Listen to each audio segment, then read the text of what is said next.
नमस्ते सभी को। आज मैं बहुत ही महत्वपूर्ण कुछ बातें बताने वाली हूँ अयोध्या राम मंदिर के बारे में।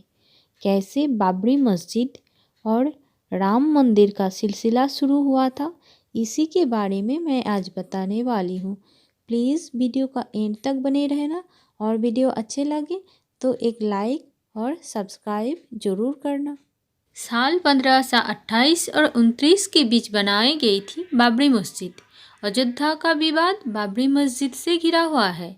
इसकी शुरुआत हुई साल 1528 में, जब बाबर के सेनापति मीर बाकी ने अयोध्या में बाबरी मस्जिद बनवाया। इस मस्जिद को मुगल काल की एक महत्वपूर्ण मस्जिद माना जाता है। बाबरी मस्जिद का मॉडर्न दस्तावेजों में भी जिक्र है, जैसे साल 1932 में छपी किताब अयोध्या ये हिस्ट्री में भी बताया गया है कि मीर बाकी को बाबर ने ही दिया था कि अयोध्या में राम जन्मभूमि है और यहाँ के मंदिर को तोड़कर मस्जिद का निर्माण करवाना होगा। बाबर के सिपाही द्वारा बनाई गई इस मस्जिद का नाम बाबरी मस्जिद रख दिया गया। हालांकि इसे लेकर अभी भी विवाद है कि बाबरी मस्जिद को मंदिर तोड़कर ही बनाया गया था, लेकिन कई किताबों में इसका जिक्र जरूर करती है कि मंदिर की सामग्री से ही मस्जिद का निर्माण शुरू किया गया था। उस वक्त क्या हुआ था, इसे लेकर कई दावे मिलते हैं। 100 साल बाद इसे लेकर विवाद की पहली झलक दिखाई दी। अब जो इतिहास शुरू होने वाला था वो लंबी लड़ाई के साथ साथ विध्वंस की कहानी कहने वाला था। 1853 से 1855 के बीच में अयोध्या के मंदिर को लेकर विवाद शुरू होने लगे। रिपोर्ट बताती है कि उस वक्त मुसलमानों का एक गुट ने हनुमानगढ़ी मंदिर पर हमला कर दिया था। उनका दावा था कि ये मंदिर मस्जिद को तोड़कर बनाया गया है, हालांकि इसका कोई भी साक्ष्य नहीं मिला। 1885 में पहली बार कोर्ट पहुंचे थे रामलला। सुप्रीम कोर्ट की रिपोर्ट बताती है कि ये पहली बार था जब राम मंदिर विवाद कोर्ट पहुंचा था। यहाँ महंत रघुवीर दास ने राम चबूतरे पर मंदिर बनवाने की याचिका दायर की थी। फैजाबाद डिस्ट्रिक्ट मजिस्ट्रेट ने ये याचिका खारिज कर दी थी। तब फैजाबाद कोर्ट में रघुवीर दास की याचिका गई थी। उस वक्त केस की सुनवाई कर रहे जज पंडित रवि किशन ने इस याचिका के रद्द कर दिया था। पहली बार निर्मोही अखबार सामने आया और लोगों को उसके बारे में पता चला। महंत रघुवीर दास उसी अखबारे से थे। इसके बाद भी रघुवीर दास ने हार नहीं मानी और अंग्रेजी सरकार के जज से गुहार लगाई, लेकिन यहाँ भी याचिका को खारिज कर दिया गया। ये मामला यहीं दब गया और अगले 48 सालों तक मामला ठंडे बस्ते में रहा और छूट फूट शांतिपूर्ण विरोध होते रहे। 1930 का दौर जब शुरू हुआ अयोध्या का नया अध्याय। सबसे पहले साल 1936 में मुसलमानों के दो समुदाय शिया और सुन्नी की लड़ाई हुई। दोनों ही बाबरी मस्जिद पर अपना हक जता रहे थे। इसके बाद दोनों समुदायों के वक्फ बोर्ड तक पहुंची और दोनों की लड़ाई 10 साल तक खींच गई। 1947 के बाद से बदल गई अयोध्या की राजनीति।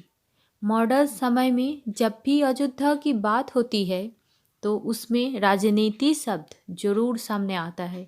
हालांकि इसकी शुरुआत बंटवारे के बाद ही हुई। पाकिस्तान का वजूद बना और अयोध्या में अब हिंदू महासभा का हस्तक्षेप सामने आया। कृष्णा झा और धीरेन्द्र के झा की किताब अयोध्या द डार्क नाइट सहित कई किताबों इस बारे में कहती है कि 1947 का अंत होते होते हिंदू महासभा द्वारा एक मीटिंग रखी गई थी जिसमें बाबरी मस्जिद पर कब्जे की बात कही गई थी। इसके बाद के चुनावों में पहली बार कांग्रेस पार्टी ने राम मंदिर को मुद्दा बताया था। साल 1949 में बाबरी मस्जिद में मिली राम लला की मूर्ति। अब तक हालत काफ़ी खराब हो चुके थे। गवा बगाहे खबरें आती रही कि हिंदू पक्ष ने बाबरी मस्जिद पर कब्जा कर लिया है, लेकिन तब तक ऐसा नहीं हुआ था। वहाँ के हालात को सुधारने के लिए कानूनी मदद ली गई, लेकिन साल 1949 की एक रात वहाँ राम मंदिर मिलने का दावा किया गया। इस घटना के बाद हालात इतने गंभीर हो गए कि तत्कालीन प्रधानमंत्री जवाहरलाल नेहरू ने संज्ञान लिया। महज 6 दिनों के अंदर ही बाबरी मस्जिद पर ताला लगा दिया गया। उस वक्त हिंदू पक्ष ने दावा किया था कि रामलला की मूर्ति अपने आप ही प्रकट हुई है, लेकिन इस दावे को खारिज कर दिया गया। साल 1950 में एक बार फिर से किया गया केस। 2 अलग अलग केस फैजाबाद कोर्ट में दाखिल किए गए और हिंदू पक्ष ने रामलला की पूजा की आज्ञा मांगी। हालांकि कोर्ट ने इजाज़त तो दे दी, लेकिन अंदरूनी गेट को बंद ही रखा गया। साल 1959 में निर्माही अखबारी ने एक तीसरा लॉ सूट फाइल किया, जिसमें उन्होंने बाबरी मस्जिद की जमीन पर अधिकार मांगा। साल 1984 से एक बार फिर से गरमाया राम जन्मभूमि का विवाद। इस समय अयोध्या ने अपना सबसे बड़ा राजनैतिक दौर देखा। ये वक्त था जब राम मंदिर आंदोलन की शुरुआत हुई थी। इसी समय बीजेपी के वरिष्ठ नेता लाल कृष्ण आडवाणी को इस आंदोलन का नेतृत्व करने के लिए चुना गया था। साल 1986 में राजीव गांधी सरकार के आदेश पर बाबरी मस्जिद के अंदर का गेट खोला गया। दरअसल उस वक्त लॉयर यूसी पांडे ने फैजाबाद सेशन कोर्ट में याचिका दायर की थी कि फैजाबाद सिटी एडमिनिस्ट्रेशन ने इसका गेट बंद करने का फैसला सुनाया था, इसलिए इसे खोलना जाना चाहिए। तब हिंदू पक्ष को यहाँ पूजा और दर्शन की अनुमति भी दे दी गई और बाबरी मस्जिद एक्शन कमेटी इसके खिलाफ प्रोटेस्ट भी किया। साल 1989 में रखी गई थी राम मंदिर की नींव। उस समय तत्कालीन प्रधानमंत्री राजीव गांधी ने भिन्नो हिंदू परिषद को विवादित जगह पर शिलान्यास करने की अनुमति दे दी थी। इसके बाद पहली बार रामलला का नाम इलाहाबाद हाई कोर्ट पहुंचा था। साल 1990 में लाल कृष्ण आडवाणी ने गुजरात के सोमनाथ मंदिर से लेकर अयोध्या तक रथ यात्रा की शुरुआत की। ये बहुत ही विवादित दौर था। अयोध्या वासियों ने तबाही उस वक्त की आंखों देखी। हमने दिल्ली यूनिवर्सिटी के पॉलिटिकल साइंस प्रोफेसर और अयोध्या के निवासी शिवपूजन पाठक से बात की। उन्होंने हमें बताया उस दौरान अयोध्या वासियों के ऊपर ही कारसेवकों के लिए व्यवस्था का कार्यभार था। चारों तरफ पुलिस तैनात रहती थी और रातों रात कारसेवक को रहने के लिए जगह दी जाती थी। साल 1992 में गिराई गई बाबरी मस्जिद। 6 दिसंबर 1992 का वे दिन जब बाबरी मस्जिद को गिराया गया था। भारत के इतिहास में ये दिन दर्ज है। कारसेवकों ने यहाँ एक अस्थायी मंदिर को स्थापना भी कर दी थी। मंदिर गिराने के 10 दिन बाद प्रधानमंत्री ने रिटायर्ड हाईकोर्ट जस्टिस MS लिब्राहम को लेकर एक कमेटी बनाई, जिसमें मस्जिद को गिराने और सांप्रदायिक दंगों को लेकर एक रिपोर्ट बनानी थी। साल 2002 में बढ़ने लगी राम मंदिर की मांग। अप्रैल 2002 में अयोध्या हाईटेल शुरू हुआ और इलाहाबाद हाईकोर्ट की लखनऊ बेंच में हियरिंग शुरू हुई। अगस्त 2003 में एएसआई ने मस्जिद वाली जगह पर खुदाई शुरू की और ये दावा की कि यहाँ इनके नीचे 10वीं सदी के मंदिर के शख्स मिले हैं। साल 2009 में अपने गठन के 17 सालों बाद लिब्राहन कमेटी ने रिपोर्ट सबमिट की। 30 सितंबर 2010 अयोध्या मामले का ऐतिहासिक फैसला।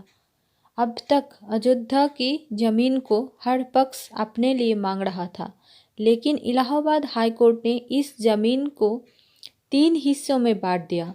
इसके तहत 1/3 हिस्सा निर्माही अखबारा को, 1/3 हिस्सा सूत्री वक्फ बोर्ड को और 1/3 हिस्सा रामलला विराजमान को दिया गया। इस फैसले ने पूरे देश में विवादों को जन्म दिया।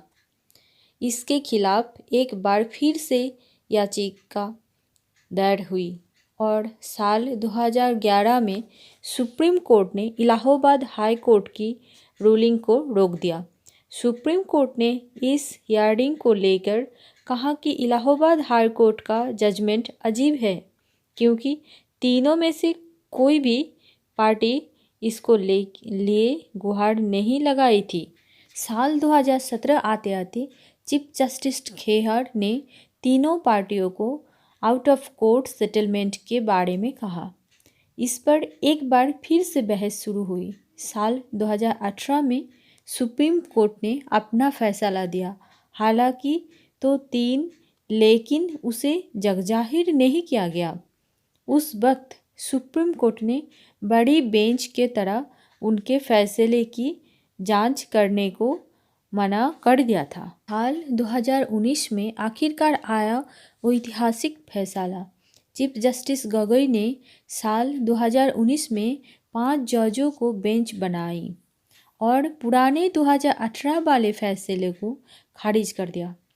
8 मार्च 2019 के दिन की सुनवाई के बाद जमीनी विवाद को आपसी सहमति से सुलझाने की बात और एक बार फिर से कही गई। नवंबर 2019 आते आते सुप्रीम कोर्ट ने हिंदू पक्ष के हित में फैसला सुनाया और राम मंदिर को एक ट्रस्ट के जरिए बनवाने का आदेश दिया।